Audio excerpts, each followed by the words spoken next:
guys, for today's vlog, kami ay nagluluto-lutuan. Pero hindi to talaga luto-lutuan, as in totoo na guys. As in, may kanin. Tingnan nyo guys, ito na yung mangyayari sa city namin. Ay. Hoy, ba't ka nag-vlog? Hello? Hi. Tingnan nyo guys, gumagawa sila ng sabaw. Sabaw ba yan? Oo, sabaw na yan. Tapos yung mga customer namin wala na. Naglahok na. Tapos ito yung kanin namin. Kanina pa yan. 1 hour na kami nagluluto. Di pa rin tapos. Alam nyo ba yun guys? Amin na po yan. Napaso po. Napaso po siya. Oh. Amin na yan. Hugasan muna namin. Umakulong mo na! Ay, okay. Ang hirap. Guys, ang hirap talaga maging chef. Chef kaming dalawa ni Justin, yung naka-brown, tapos siya, taga-bile, tapos yung si Rachel, tapos si Julian, taga-serve or taga-hugas ng pinggan, tapos si Pepe, basta ganon-ganon. I love you, heart. So, upo na kayo mga customer, kumukulo na. Ay, dulang kayo. Yun na guys, so, papakita ko sa inyo.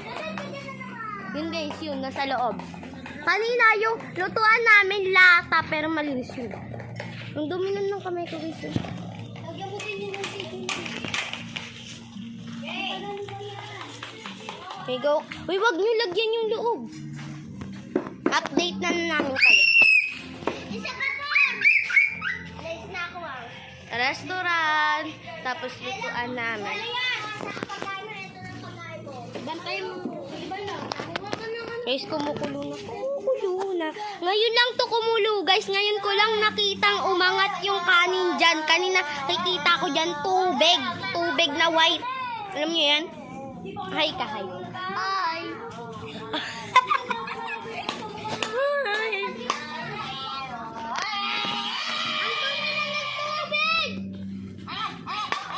Uy, madumi na yung tubig. Nalalagyan ng mga sunog.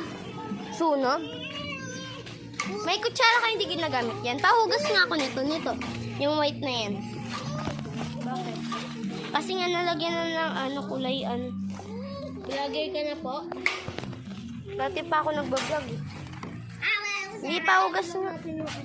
Pahugas ako ng kamay ko. Dito na nga lang.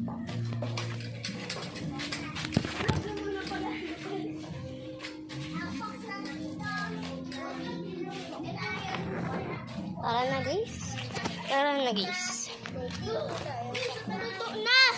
Maluluto na guys yung kanin. Wait lang, tatanggalin ko lang ng mga black kasi